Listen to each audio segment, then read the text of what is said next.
Welcome back, everyone, to You Talk on U97.5 FM, Hot Like Pepper Multicultural Radio. It's Wednesday, so it's the day we focus on healthcare, and today we want to focus on two things in particular: mental health and also our special eye care segment by Value Optical. We have joining us this morning specialist psychiatrist Dr. Shivan Mahabir, and he's joining us, and we wanna talk a little bit about the statement made by President. Not to go in depth about if you think she was right or wrong, but to understand what she meant, because it's important for us to understand what schizophrenia is. Because I was telling people earlier today that some people actually called and said, how could she make such a statement given that schizophrenia is such a serious mental disorder? So let's find out a little bit more about it.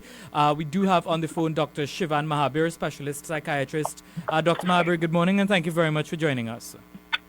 Hi, good morning, Rishi. Good morning to all the listeners. Thank you very much for having me this morning. Dr. Mahabir, it's a pleasure having you, given the recent conversation and the statements made by Her Excellency, the President of the Republic. What is schizophrenia? All right. So, to begin with, schizophrenia is a form of chronic and severe mental illness. It is classified as a psychotic illness, and to put it simply, it is where a person loses touch with reality, and this can happen and manifest in certain ways. Mm-hmm.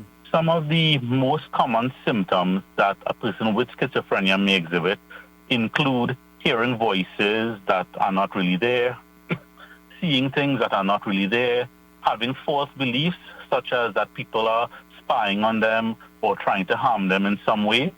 It may also affect their ability to express emotions. It may affect their level of motor activity, where they may be pacing or walking excessively. So there are a wide range of symptoms.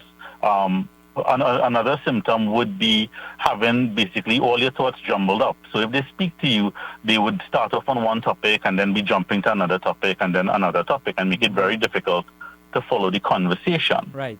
So in a nutshell, those are some of the symptoms of schizophrenia. And I would like to just point out that these symptoms are not exclusive to schizophrenia. They can also come in other different mental disorders. Right. However, having said that, and let me also just say that schizophrenia is a treatable illness, and that there are some common misconceptions about schizophrenia, such as persons with schizophrenic are very violent. And this is not true. The risk to persons with mental illness is much higher than the risk of violence, occurring to patients who live with mental illness is much higher than the risk of a person with mental illness causing violence to someone else.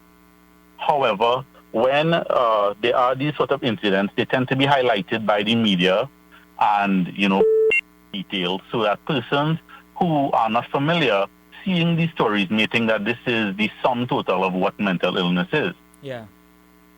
And the reason that I say this, the reason that I lead into the conversation this week, is because we are speaking about the statement that was made by Her Excellency Paula May Weeks, the President of the Republic of Trinidad and Tobago, yes, and the use of the word schizophrenic within her address. Yeah.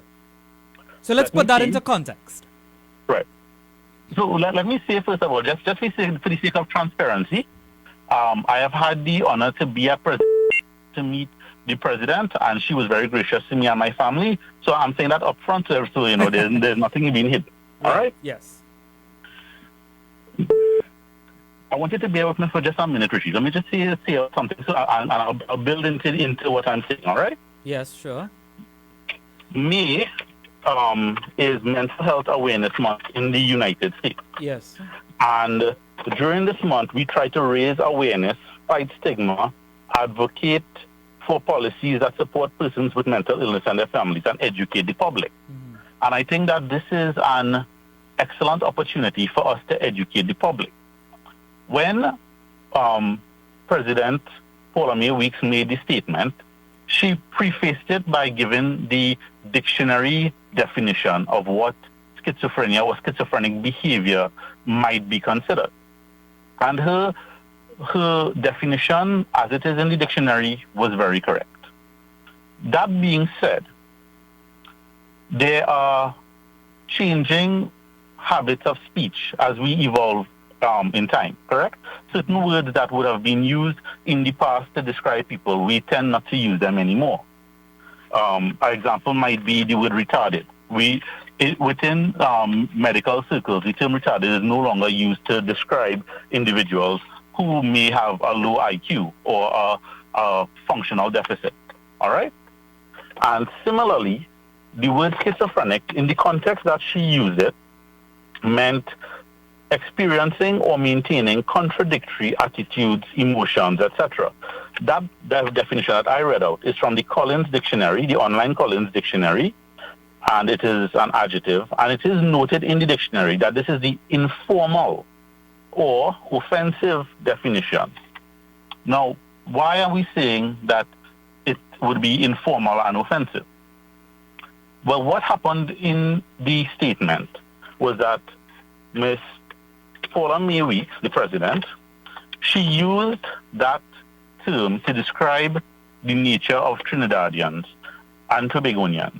And it was linked to the idea of the need for a state of emergency.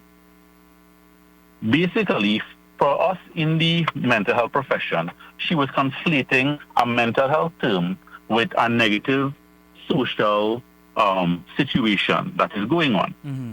And that is problematic because you, like someone who, let's say, wasn't well read on the subject, a layperson, they may then think, oh, okay, so what the president is saying is that mentally ill persons are not following the guidelines, and that is why we need to have a state of emergency. Yeah, and then she could also make this word schizophrenia or schizophrenic behavior a derogatory term. Like so, like deaf and dumb and those words, it's still accepted by the associations in Trinidad, but you know how we use it now, it may just put a derogatory meaning to it as well. Exactly. As we say, you're using the term in a sense that is technically accepted by the dictionary. It is recognized. Moving forward now, we are trying to change the usage of these terms to decrease the stigma that our patients and persons living with mental issues are facing, and to try to educate the public to understand a bit more about mental issues as a whole, and so that persons living with mental illnesses will get more support in the community and from the authorities. Yeah, and I think this is why we're having this conversation this morning, because people became concerned that the country's highest office holder will make such a statement. Now, initially, when I heard it, I'm like, well, she put it into context. To me, it really doesn't mean anything. But that is just me. To me, it was neither here nor there, because probably I just didn't think too much into it. But for other people, it was quite offensive.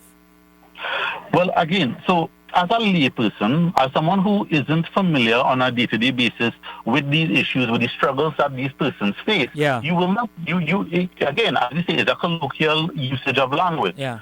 So you're saying, well, okay, that is just a word that she meant, and you may not even be aware that it's reinforcing a particular stereotype. Mm-hmm. We need to be very conscious about the reinforcing of stereotypes unconsciously through the use of language. And that is why over the past few years, the mental health community has been trying to advocate for certain changes in language. I'll give you another example. I'm sure you've heard the term committed suicide. Yeah. Yeah?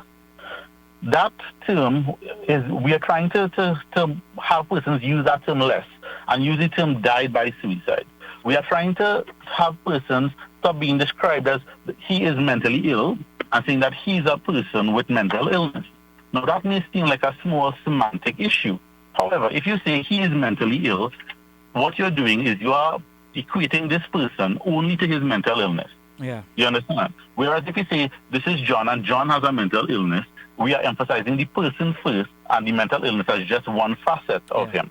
So it's something that we definitely have to look at. Dr. Mahabir, I have to leave the conversation there. I do have the folks at Value Optical joining us, but next week I hope that we could continue this conversation on YouTube.